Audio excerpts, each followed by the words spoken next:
Hello, everyone, and welcome back to Rarely Typical. I'm your host, Jerry Langan, and today I have with me my friend Chelsea, who is also a pulmonary hypertension patient. And we are going to be discussing a lot of things. Mostly, we are looking at finishing the conversation from last week about parenting with a chronic illness. And we're looking at talking about our disease and what disease progression looks like. So we're going to try and marry the two today, and hopefully it goes as smoothly as I'm imagining. So, hey, Chelsea. Hi, Jerry. Thank you for having me today. My name is Chelsea Price, and I have pulmonary arterial hypertension that was likely caused by a hole in my heart. I was diagnosed in 2020, right at the height of COVID, and have been fighting it ever since. And if you are new here, or if this is your first time listening, I'm Jerry Langan, and I was diagnosed with pulmonary arterial hypertension in September of 2018. Originally, my diagnosis started because of heart failure and then led to the diagnosis of pulmonary hypertension. And I have it ruled as idiopathic. Is yours ruled as idiopathic? I do not know if it's idiopathic. Regardless, it doesn't change the treatment plan for me. So they did discover a quarter-sized hole in my heart when I was originally hospitalized with chest pain and back pain. So I had heart failure, the hole in my heart, and then diagnosed with the pulmonary arterial hypertension. We have been friends pretty much since you were diagnosed. So we're going on our 5th year. Look at us. Just crazy. And Chelsea and I have met in person. So just so everybody knows, you can make friends online and still be friends with them in real life too. Absolutely. Finally, that took a long time for us to get together, though. But when we saw each other in person, it was very normal. It wasn't any different. It didn't feel like we had never physically met before. And one of the things that you and I related to when we first met was that I had kids and you had kids, and our kids are relatively the same age, and we're boy moms. So all of it combined, plus our diagnoses being so early on, we were able to connect in a way that I feel like at the time I needed, but also at the time I didn't have many other people who were parents and then also had PH. Most of our friends or people that we know are parents with PH, but there are a lot of people who have PH and have never had kids. So we have been very fortunate that we were diagnosed post pregnancy. But one of the questions, I guess, and where I'm getting to with this podcast episode was my last podcast episode was with my friend Jordan, and she is parenting a child with a chronic illness, and she herself does not have a chronic illness. And I think that there's a lot of beauty in representing those people, but then there's a lot of beauty representing what you and I are going through, which is parenting, being a caregiver to children who also, as people, need our own caregivers. So that's what I want to dive into first. I think the biggest question I get after I get the question about whether or not I was pregnant and I had PH is, how do I explain it to my kids? So how do you explain it to your kids? So how do I explain my condition to my kids?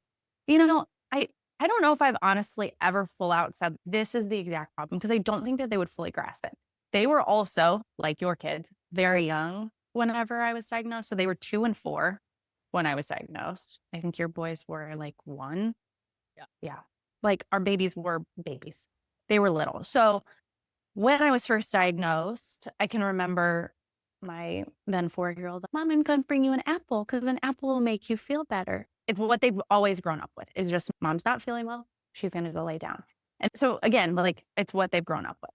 As far as now that they're a little bit older, because my oldest is almost 10, which is insane to me, and then almost 8, they know, oh, Mom had to start a new medicine. Mom's not feeling well. Mom's heart and lungs don't always work the best. But I've been grateful because at least for the past 5 years, I was very stable. I've sort of had a little bit of a progression in the disease, which is why I've had that medicine change. But for them, it's just, I'm still Mom. They don't look at me for my disease. It's more, Mom just needs to take a rest and go lay down. For me, it's the same thing. I say to the boys, Mommy doesn't feel good today. Mommy's lungs don't work the same way your lungs work, or Mommy's heart is a little sick and doesn't work the same way yours does. So that has been probably the biggest topic of conversation and mostly all that is said to them. I feel like when people ask, they want to know how we are managing kids. But I guess as parents, we're just kind of managing life in general, right? Like I don't really have a say. You know what I mean? Parenting does not change. Like, I went into the hospital and I come out with this life-changing thing, but for my kids, "Oh, mom's just back home." Like, Yes, maybe I absolutely. physically changed, but mom is still back home, and mom is still mom, and I still have laundry to do, and I still have dinner to cook and groceries to pick up. Now, for me, things have changed. Like, I'll utilize grocery pickup or, lean into people wanting to help or things like that. But for my kids, nothing has changed. Yes, that's a beautiful way to put it, actually. That's exactly how I imagine it. Like, we have adjusted so much of our own lives, but it really doesn't affect them. Like, they are still going to sports and they are still going to after school activities and going to school and getting their lunches made. And somebody has to do that. And if it's not mom, then it's dad who's working, you know? And so there's this whole giant like mix of just chaos when it's parenting is already hard. Parenting already comes with so many things. Being a mom comes with so many things. And then being a boy mom comes with even more things. And then you add the fact that we have a chronic illness, we have to manage doctor's appointments and progression and medication and side effects and our husbands work. Yes. Yeah. There's so Travel much stuff and and travel. travel. Mine travels. So I mean, I feel like it's one thing to manage a kid that has a chronic illness like Jordan does, but it's a completely different thing to have healthy kids and to you yourself not be healthy. There's not really, I don't really have an option. no. And also, thank goodness our kids are healthy because that's like a whole nother mental. I couldn't imagine that. For me, I'm like, at least it's me and not them. But they're not going to slow down. They're not slowing. They're little boys, and little boys are crazy, nonstop, lots of sports activities. So it's learning to rely and speak up. Being on this new medication, there's been times where I'm like, I don't feel good. What mom friend can go, transport a kid from here to there. So I'm grateful for that community because that's hard. That's a hard thing to do. Yeah, for sure. I feel like physically and emotionally, they're like so two completely different things. Physically, I don't really have a say. I have to do the things that need to be done. But like, emotionally, I don't know how you do it, but Jason and I don't really talk about it. And we just kind of go through every day like it's a normal day because I emotionally cannot carry the weight of this disease every day into a conversation with my family. And like you and I have talked about it because we can relate, but I have had so many heavy days of it's not enough time. I don't have enough time to sit around and wallow in self pity because I don't know if I'm going to be there when my kids graduate high school. That is a really hard reality, but emotionally, I don't let them carry that, right? Like I carry that and then you guys carry that for me. Like it's not really the boys or Jason that carries that, right? No, not at all. So we don't talk about stuff a lot, especially when I was stable. Like when I was stable, it was kind of like a lot of times you forget. I might have days where I'm symptomatic, but I'm not putting that on anyone else. And I'm just going to power through because, like you said, as a mom, I don't have a choice. My life still goes on. Kids still have things to do. You just learn to sort of power through it. And so when I had the progression back in March, I was super emotional about it. And Adam is very stable and was like, "You're going to get better. Of course you're going to get better. What other option is there? You have to." So that's been the hardest thing of trying not to dwell on it too much, but also knowing, oh, new medicine and how's it going to make me feel? And all of the emotions that come around that and titration. And am I going to feel okay enough to go to the games because I want to be there, but I might not be able to be there that time. And then leading into, the time, how much time do I actually have? I don't want to miss out on anything, even if I do feel, you know, Yeah. There's a lot of, I think, up and down when it comes to those kind of emotions. I feel like I don't want to miss out, like you said, but then I also feel like I'm being stupid, right? I should be resting and I should be listening to my body. because I don't have to be there. But it's not that I don't want to be there. It's that sometimes I am miserable and just cannot be there, or I can't do the thing that every other mom can just jump out and do. I can't just jump into the water because it's hot, like I can't go work out because I'm going to sweat my sight off. There are a lot of moments, I think, where I am disappointed or I'm feeling something emotionally, but I don't say those things to my kids. I would never want them to feel like I felt like it was a burden. No. But I don't know, there's a huge dichotomy there, right? I want them to understand that I'm not doing it because I don't want to. I'm not doing it because I can't, but I also don't want to make them feel like it's a heavy weight that they should be carrying. You know what I mean? It's a hard balance.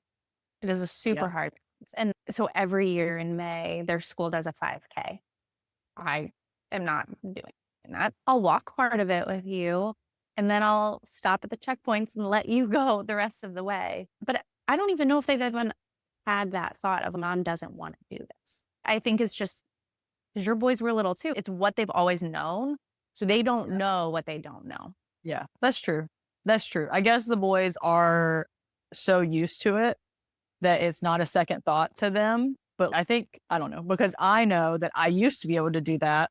In my head, I want to have to explain that, even though I don't know if they really need the explanation.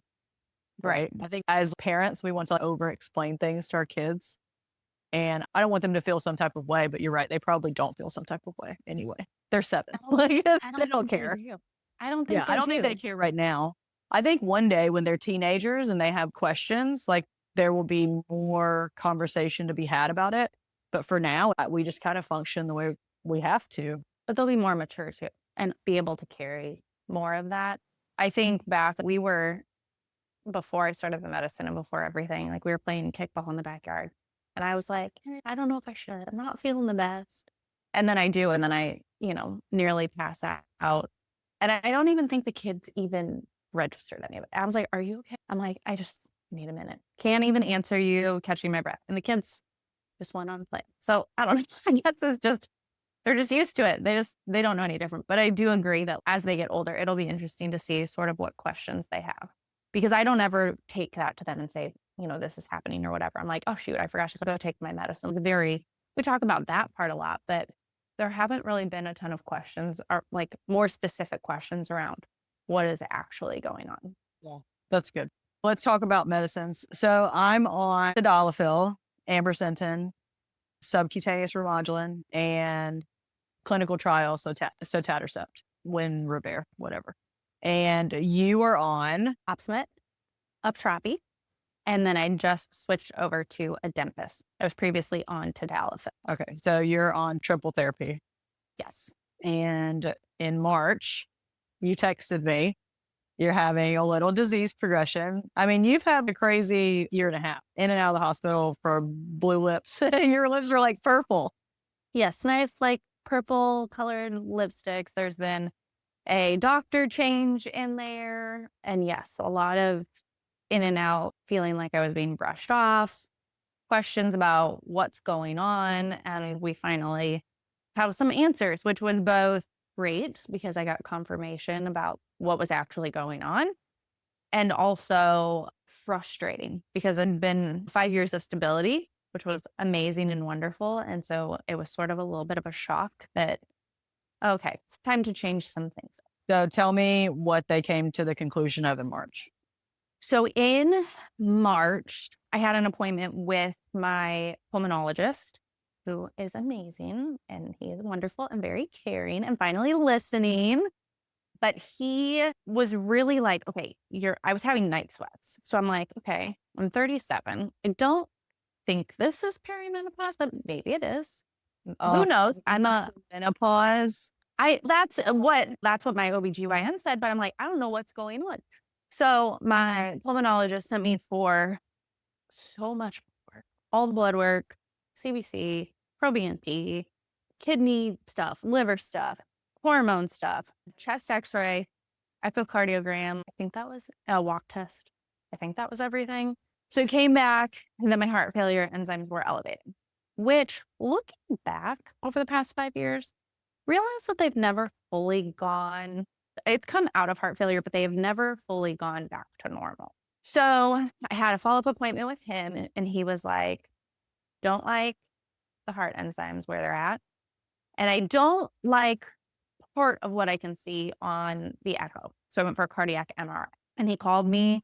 Unfortunately, I got the results first, as we do. And so I looked at them and I'm like, oh, cool.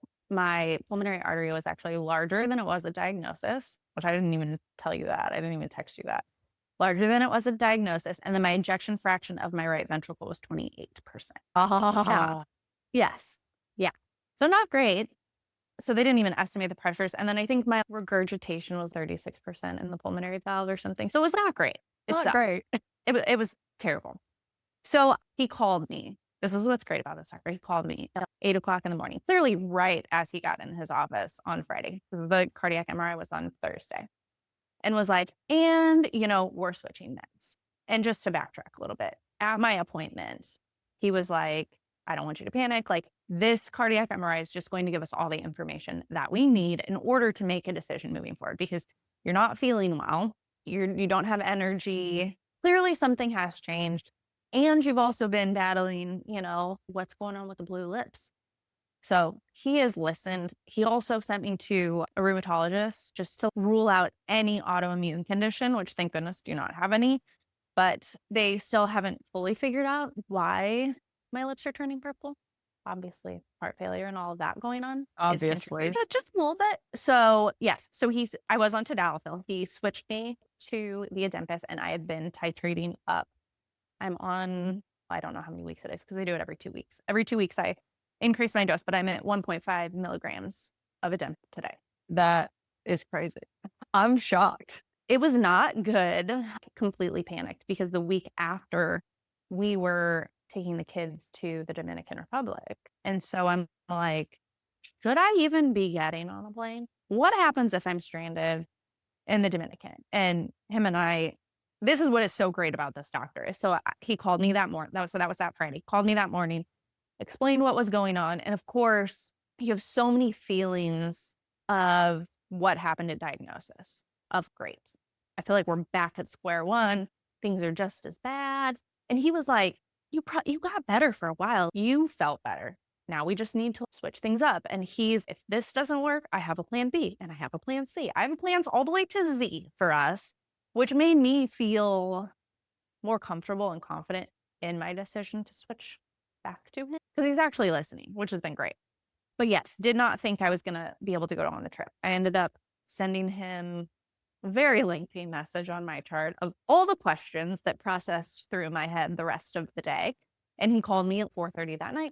We talked for an hour and he's call me next week. Call me before your trip. If you feel like, because he did okay, because you can go ahead and go. Just maybe don't swim with sharks. And that wasn't really on the table anyway. But if you say that I will be okay for a few days and then we'll start the treatment whenever I get in town. I mean, that all is what it looks like to parent too, right? You get this devastating news and then you have to go save face and go on a vacation with your family. Like those are just the realities of what it looks like parenting with a chronic illness. You get this devastating news and then you still have to be emotionally available for both your husband and your kids on family vacation that now we are going on right after I get this freaking diagnosis, right?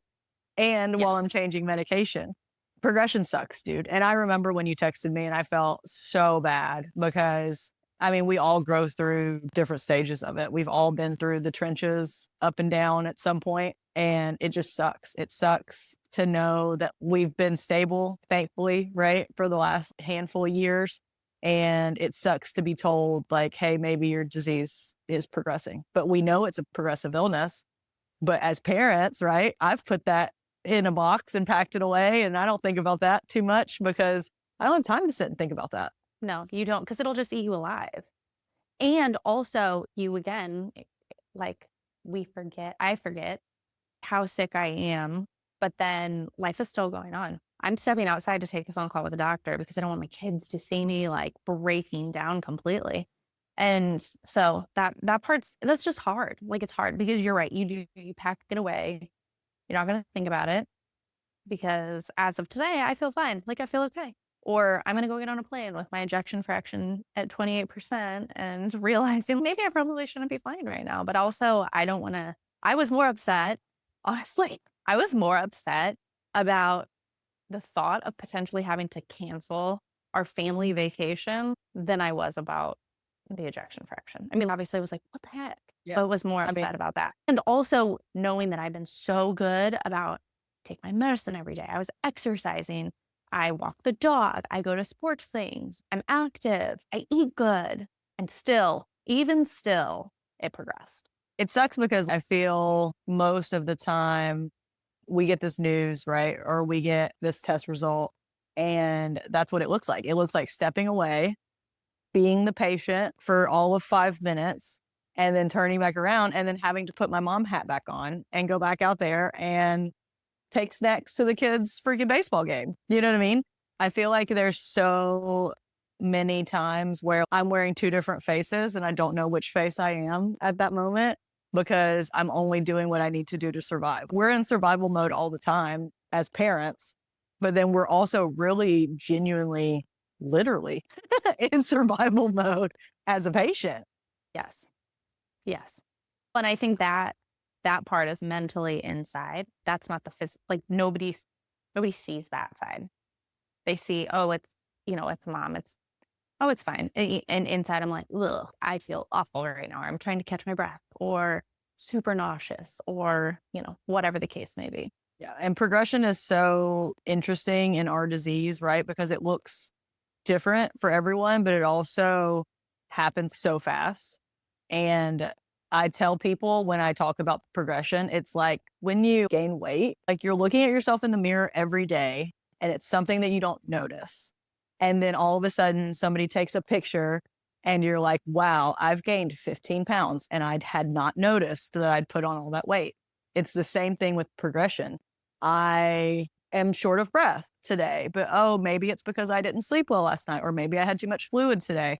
And then all of a sudden, now I look back and I can't remember when I wasn't short of breath and when did this start, or being tired, right? Oh, I took a nap yesterday because I was, my flight came in at 4 a.m. But then, 2 weeks goes by and you're like, huh, have I taken a nap every day this week? And that's how it Yes. happens. It happens. It's a silent killer because you're frequently looking at it.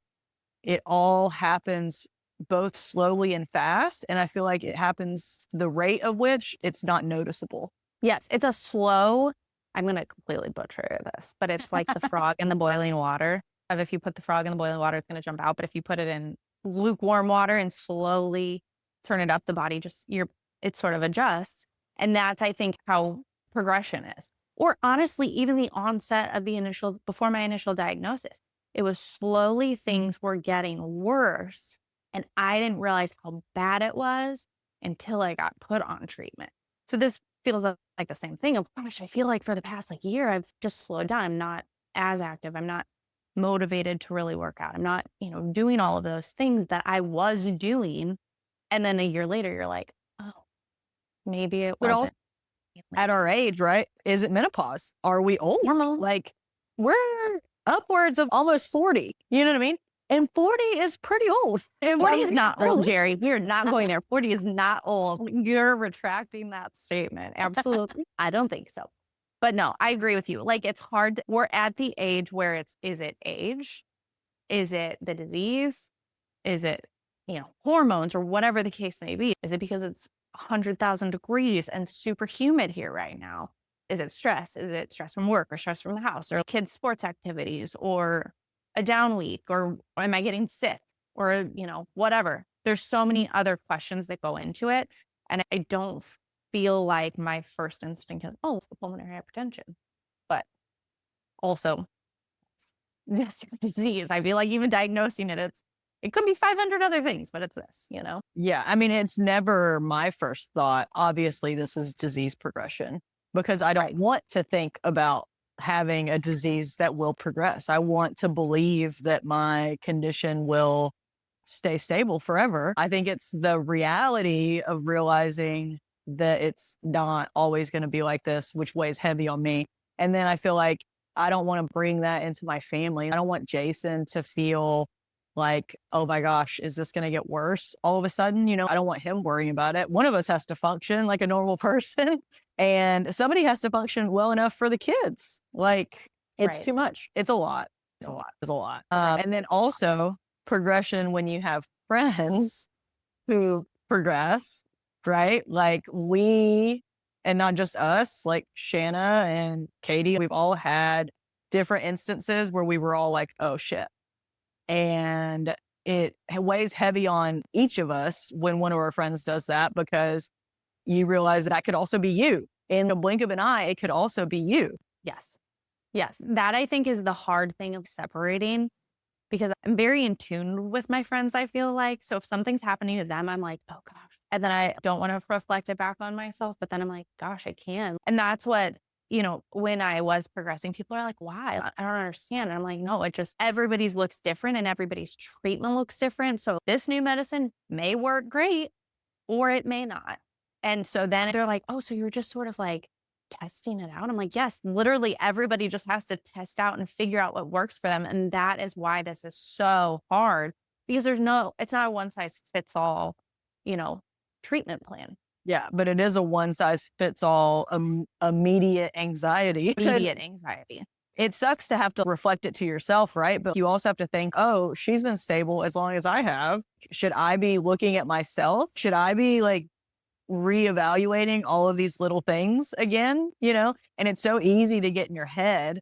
And I feel like the second I get into my head is the second that I'm no longer present at home. And that's how I think these things are married, is that like I made a post recently. I hate those Facebook PH groups because they're so negative. And then when I was speaking at one of the things I was talking at this week, they asked me about my community, like my PH community specifically. And I said, my PH community is made up of the people that have similar stories as me, but also have similar mindsets as me, because those Facebook groups are crazy and they're so negative and they make me get in my head. And I can't sit there and watch all these people have all these negative side effects and negative problems and all this progression stuff that they're dealing with, because I can barely carry my own progression and my 3 PH friends would get progressions. 100%. And that's when it was one of those things that I knew going into those Facebook groups, like Facebook's just a different animal. And I knew when I was starting this new medication, I need to like at least go through and look and see what people are saying. So I'm like, shoot, is this going to be as bad as Uptravi? Titrating up on Uptravi was awful. That was so hard. So then I start taking this one, and the first call I'm on with the nurse, take my first dose, and she's, are you okay? And I'm like, I don't know. I have a headache, but I don't know if that's adrenaline or not. But on those Facebook groups, it's, oh, I couldn't tolerate this. And I was so sick and all of these things. And I'm like, oh, for me, it hasn't been this bad. And then I think you connected me with, who was that? Someone who had gotten up on a Adempas, and she did great with it. And we talked and it was wonderful. So, and it's been okay so far. Yeah. I mean, the community when it comes to PH is really hard, because I feel like you have to be so specific about who you talk to. And if you're not careful, it can send you into a spiral. Or if you're talking to somebody who's constantly negative or giving terrible advice, then you're stuck in this mental turmoil all the time. So that's why I'm so, I don't know, weird about who I talk to when it comes to PH, just because it stresses me out. But our group has been so beneficial for me, because I did that whole episode before on the power of community. But I started on the clinical trial because of Shanna. And then Shanna is on a clinical trial now. And when we're talking about disease progression, like naturally we have to talk about clinical trial, right? And you Right. asked me about sotatercept recently. Is that on your list? Is that something your doctor's thinking about? That is plan B. So if Adempas does not work out, I actually talked to him about it back, I guess in November, whenever I switched over to him. And he was like, no, you're so class 1. You're doing great. I don't think it's going to benefit you. So then whenever we've had all of this come back up, he's, I want to start you on Adempas. It was around when I was first diagnosed, but I don't think it was as widely used as what he was saying, which is why I was put on the tadalafil. So I'm on Adempas. As long as I continue to tolerate it, well, we'll see. Blood pressure's been a little questionable. Plan B is moving to And you would be on quad therapy, or you would drop I the don't know. Olympus. I'm not sure. I'm not sure. No idea. Right now, I we're would living in guess plan it'll be A. quad. I'm guessing it would be quad, but right now we're living in plan A, which is the dentist. Then if we need to look at plan B here in a few weeks, that's what we'll be doing. And I've already talked, I have plenty of nurses and pharmacists around me that I'm like, you can come give me my own injection because I think I'm going to be too afraid to do it myself if and when that ever comes. So, or I'm going to just fly down to you and we'll have a girls' trip and you'll give me all of the tips. I think you'll be fine with injection. I mean, just like with what we were saying about parenting, you just got to do what you got to do. If it's going to keep you alive, you're going to do it. You know, it sucks. But I just did one last night and then I had another injection this morning. So fun. Love injecting myself. But with progression and wanting to be around for our kids, you just do it, right? Exactly. Yes. That's the number one thing of making sure I am as healthy as I can be, as active as I can possibly be for as long as I can possibly. Yes, absolutely. For all the people who are here who didn't know, the first time I started talking about this clinical trial, the first person I called was Chelsea. And then both of us were on the phone and just cried about what the benefits of this clinical trial could potentially mean for all of us. And one of the things we talked about was that it could give us no transplant. It could give us time back with our kids and back with our families. And that was so overwhelming. And I was so glad that I could share it with you. Like you and I were able to both cry at the same time for it because of how, how much hope it gave us. And here we are. Look at us talking about maybe you being on it because I've been on it.